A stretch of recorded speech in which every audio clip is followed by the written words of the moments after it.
Selamat pagi anak-anak. Di hari ini kita akan belajar tentang hukum dasar kimia. Untuk itu kita mulai saja akan materi kita di hari ini.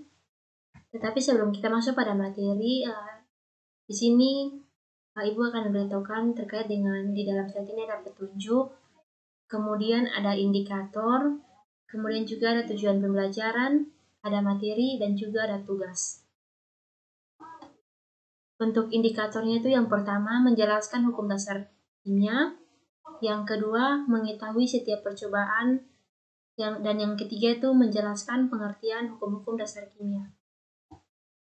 Untuk tujuan pembelajaran dari materi ini, setelah mempelajari materi ini, siswa dapat yang pertama itu mengetahui tentang hukum dasar kimia, mampu menjelaskan hukum dasar kimia, dan yang ketiga itu siswa dapat mengetahui setiap percobaan yang telah dilakukan.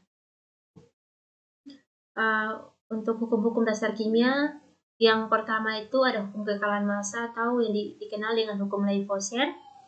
Yang kedua itu hukum perbandingan tetap atau hukum Proust. Dan yang ketiga itu hukum perbandingan berganda atau hukum Dalton.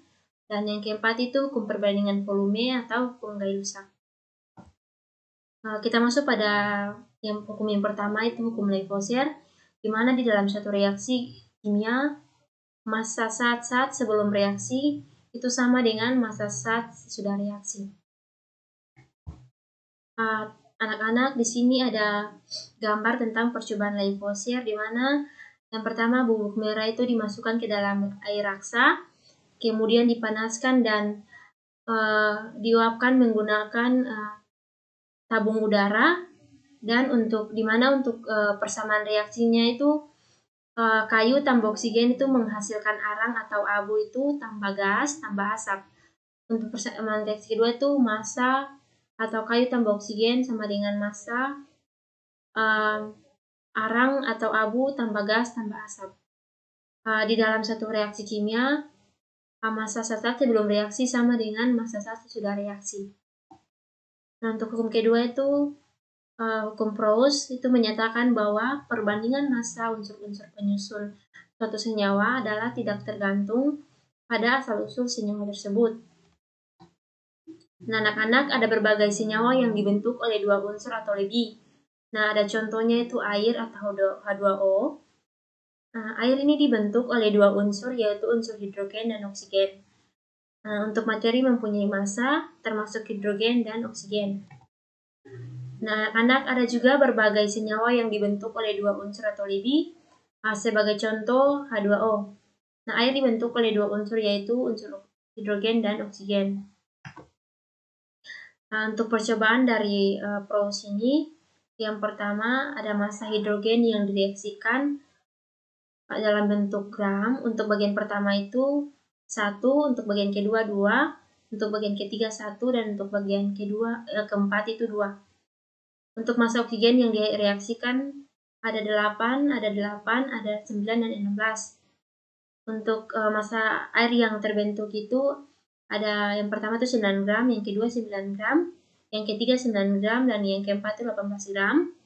Untuk sisa hidrogen atau oksigen itu yang pertama 0 oksigen, 0 gram, yang kedua itu 1 gram hidrogen, yang ketiga 1 gram oksigen, dan yang keempat itu 0 gram.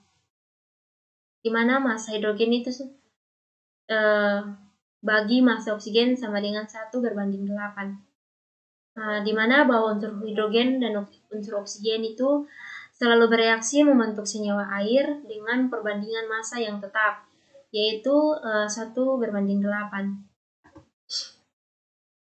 Yang ketiga itu hukum Dalton, di mana hukum Dalton ini menyatakan bahwa bila dua unsur membentuk senyawa, massa-massa dari satu unsur yang bergabung dengan massa dari unsur lainnya itu merupakan perbandingan bilangan bulat terhadap satu dengan lainnya. Nah, anak-anak, komposisi kimia ditunjukkan oleh rumus kimianya. Nah, dalam senyawa seperti air, dua unsur bergabung dan masing-masing menyumbangkan sejumlah atom tertentu untuk membentuk suatu senyawa. Nah, dari dua unsur ini dapat dibentuk beberapa senyawa dengan perbandingan berbeda-beda. Nah, misalnya itu belerang dengan oksigen, itu dapat membentuk senyawa SO2 dan SO3. Dan untuk dari unsur hidrogen dan oksigen dapat membentuk senyawa H2O dan H2O2. Yang terakhir itu hukum Gay-Lussac, di mana hukum Gay-Lussac ini menyatakan bahwa pada suhu dan tekanan yang sama, volume gas-gas yang bereaksi dan volume gas-gas hasil reaksi berbanding sebagai bilangan bulat dan sederhana. Nah, untuk percobaan dari Gay-Lussac anak-anak, untuk percobaan pertama itu untuk volume gas oksigen yang direaksikan itu yang pertama ada 1 liter, yang untuk percobaan kedua ada 2 liter, yang untuk percobaan ketiga 3 liter. Untuk volume gas hidrogen yang direaksikan untuk percobaan pertama 2 liter, percobaan kedua 4 liter, dan percobaan ketiga 6 liter.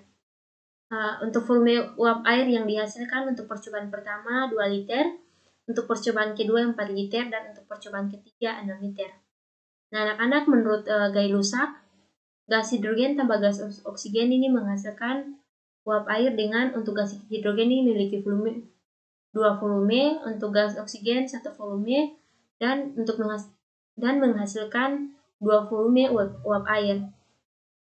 Nah, anak-anak, pada reaksi pembentukan uap air seperti yang di atas ini, untuk persamaan reaksinya itu agar reaksi itu berlangsung sempurna, untuk setiap 2 volume gas hidrogen itu diperlukan 1 gas oksigen untuk menghasilkan 2 volume uap air. Nah, untuk anak-anak, untuk data hasil percobaan, untuk yang pertama itu volume gas yang bereaksi. Untuk pertama itu 1 liter hidrogen tambah 0,5 liter oksigen. Untuk yang kedua itu 2 liter nitrogen tambah 6 liter hidrogen.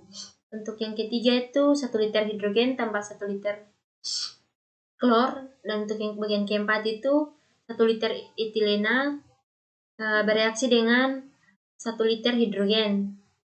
Untuk hasil reaksinya itu menghasilkan 1 liter air, uap air untuk bagian pertama. Untuk bagian kedua itu menghasilkan 4 liter amonia. Untuk bagian ketiga itu menghasilkan 2 liter hidrogen klorida. Dan bagian keempat itu menghasilkan 1 liter etana. Untuk perbandingan volumenya, yang pertama itu 2:1:2. Untuk bagian kedua 1:3:2. Untuk bagian ketiga 1:1:2. Untuk bagian keempat itu 1:1:1. Nah, anak-anak, berdasarkan data percobaan dalam tabel di atas itu, perbandingan volume gas yang bereaksi dan hasil reaksinya itu ternyata berbanding sebagai bilangan bulat. Nah, anak-anak, dari materi yang tadi Ibu sudah jelaskan, di sini Ibu akan memberikan tugas kepada kalian, yaitu tugasnya cuma 1 nomor. Jika untuk soalnya, jika kita mereaksikan 4 gram hidrogen dengan 40 gram oksigen, berapa gram air yang terbentuk? Jadi anak-anak jangan lupa mengerjakan tugas ini dan dikumpulkan untuk pertemuan minggu depan. Sekian pembelajaran kita hari ini. Terima kasih.